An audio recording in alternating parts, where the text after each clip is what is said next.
Fish কাৰী বনাবলৈ মই মাছবোৰ ভালদৰে ধুই মেলি লৈ ইয়াত নিমখ আৰু হালধি দি কেনে সানি ল'ম।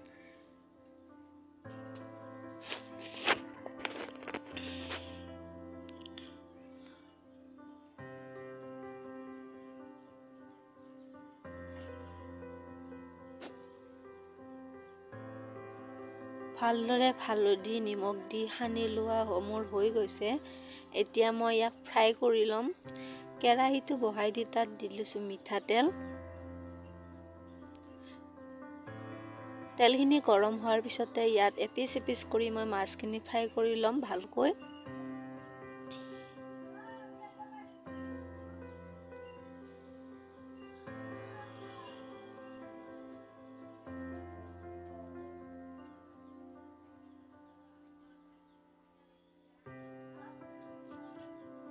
মাছখিনি ভালদৰে ফ্ৰাই হোৱাৰ পিছত মই এফালৰ পৰা হোৱাৰ পিছত আন এফালে হ'বলৈ মই ওলোটাই দি লৈছোঁ, যাতে দুই পিঠি ভালকৈ হৈ লয় মাছখিনি ফ্ৰাই। এনেকৈ অলপ অলপকৈ মই গোটেইখিনি মাছ ফ্ৰাই কৰি ল'লোঁ।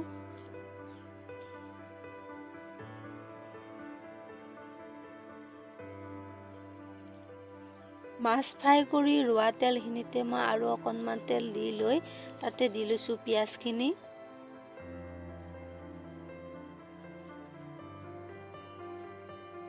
পিঁয়াজখিনি ভালদৰে ভাজি লওঁ। পিঁয়াজখিনি অলপ ভাজাৰ পিছতে ইয়াতে দি দিম মই নিমখ আৰু আদা নহৰুৰ পেষ্ট।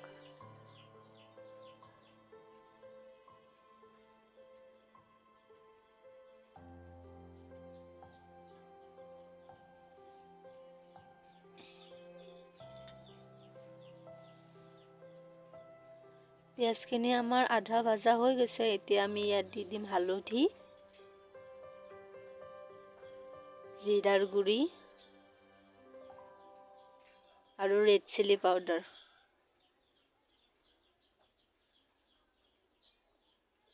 এইখিনি দি মই ভালকৈ আকৌ ভাজি ল'ম।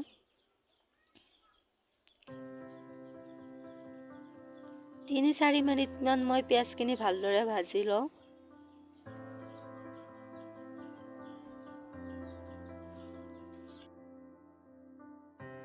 অলপ পানী দি মই পিঁয়াজখিনি ভালদৰে ভাজি লৈছোঁ।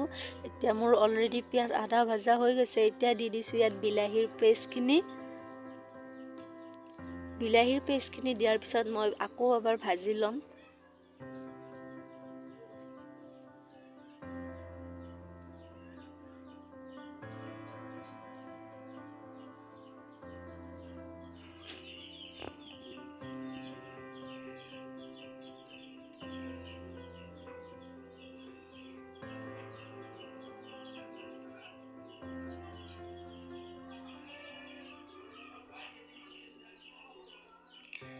বিলাহী আৰু পিঁয়াজখিনি ভালকৈ ভাজা হোৱাৰ পিছত এতিয়া মই ইয়াত দি লৈছোঁ কেঁচা মটৰ।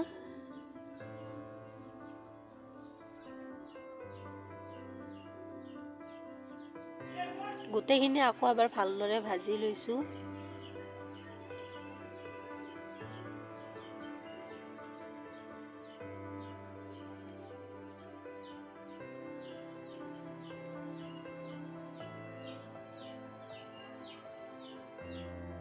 মটৰ, বিলাহী, পিঁয়াজখিনি ভালদৰে সিজা হোৱাৰ পিছত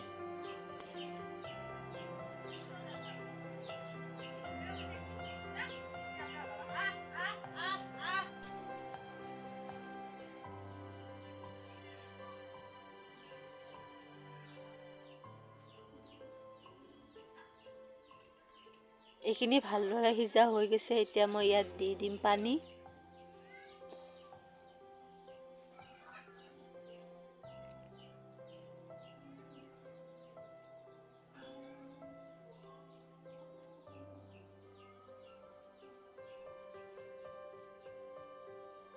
আৰু ইয়াত ফ্ৰাই কৰি থোৱা মাছখিনি মই এপিচ এপিচকৈ দি দিছোঁ।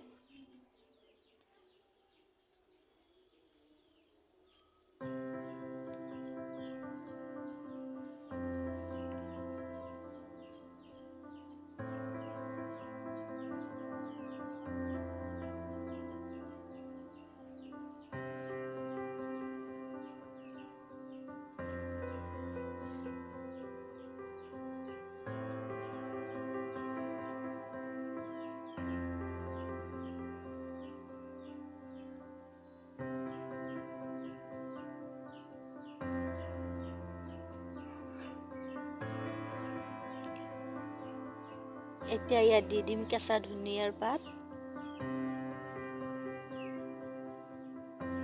কেঁচা ধনিয়া দিয়াৰ পিছত ফ্লেভাৰটো বহুত ভাল লাগে আৰু এইখিনি আকৌ এবাৰ ভালদৰে পাক উঠিবলৈ দিম।